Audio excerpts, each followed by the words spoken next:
Excellence is beautiful from a distance and brutal up close. In 1983's novel written by Thomas Bernhard, The Loser, we are presented with a story of three virtuosos of piano, the narrator, Wertheimer and Glenn Gould, who, unlike the other two, is an actual character, well-acclaimed Canadian pianist and composer known for his interpretation of Goldberg variations and Die Kunst der Fuge. All three men meet for the first time in Mozarteum, where they are learning under the Horowitz, who's also an actual person.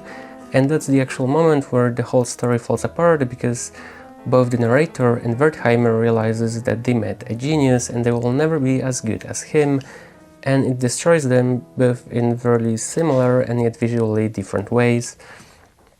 The narrator is the first one to sell his Steinway. He rejects the idea of playing ever again and he turns to humanistic, despite repeating that he doesn't really know what humanistic really is. And then we have Wertheimer, who has much bigger ambition and much bigger determination to be the greatest player ever. His entire life, all the present and the future suddenly has no value, because he met a genius who will always be better than him and destroys him. But unlike the narrator, he doesn't sell his piano, although he stops playing on it. And he really cannot stand that he won't be a virtuous and genius like Glenn Gould. Wertheimer cannot stand his new place in the music world so much that he constantly rejects all the invitations to the concert, despite finishing one of the most well-acclaimed musical universities in the world. And unlike the narrator, he doesn't sell his piano, but he stops playing. And this is where the story seems tragic, because when the narrator comes to the inn where Wertheimer rented his apartment, he learns that he never actually stopped playing. He was playing either at night where there was no one around and always stopped when someone was approaching him.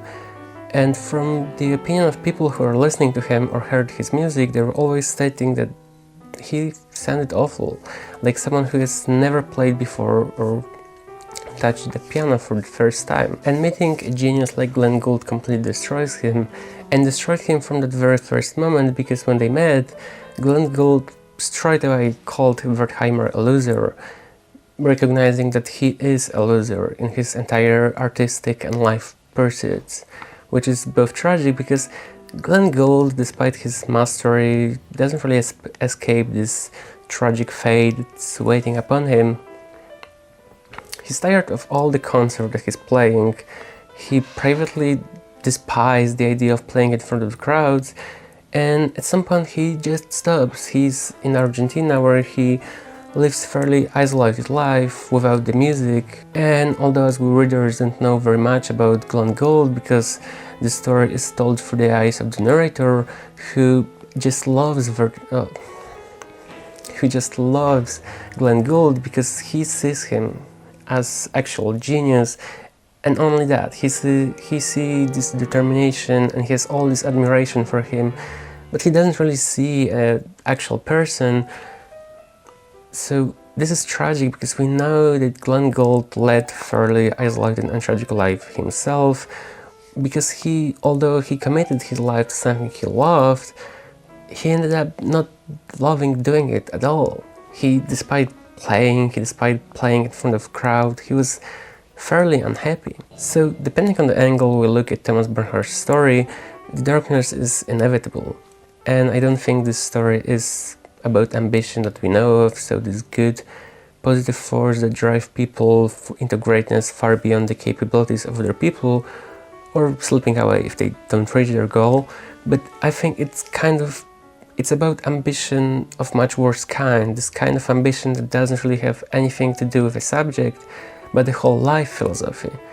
And when we see Wertheimer, when he loses his music, when he loses his desire to be the greatest musician in the world, he turns to philosophy itself, like he was looking for something, for a remedium for something, for some void that appeared again in front of him. He wrote, "All my tendencies are deadly ones," he once said to me.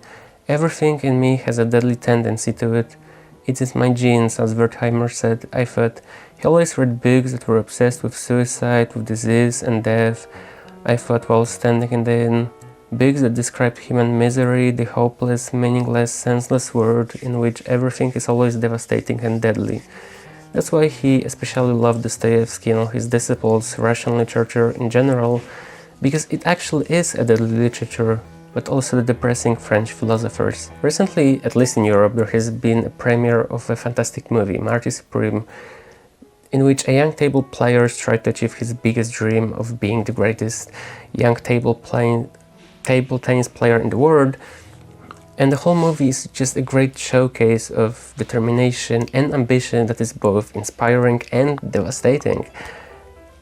Timothée Chalamet, the actor playing Marty Mauser, received a lot of backlash for his portrayal of the character, not during the movie, but before, when he was marketing for it, when he was portraying himself as this ambition, apologetic, driven person, proving of just how much ambition affects people, even if it doesn't really has any effect on them at all. And while ambition is generally considered a glorious virtue, as a psychologist, I always try to dig deeper and pull the whole picture together, because ambition may seem like a great weapon, as something that allows people to take more from life that they already have. But as one cliché saying goes, the best defense is attack. So if the ambition would be something like a shield rather than a sword, what it's supposed to be defending oneself from? In case of Wertheimers, is obviously the meaningless of life. But hopefully, unfortunately, we are not all Wertheimers. Carl Jung, one of the most influential psychologists of all time, developed a theory of persona and a shadow. Persona is something that we show to the world, and shadow is something that we hide from it, something that we reject. So ambition in this sense would be a great, perfect way to defend oneself from something, from your own shadow, some insecurity, some inevitability of life, some shame, or something completely different.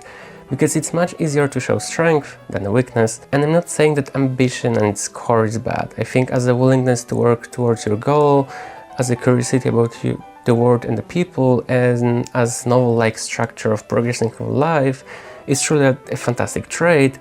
But it's very symptomatic that people usually state that they got less ambitious and not more when they got happier. So maybe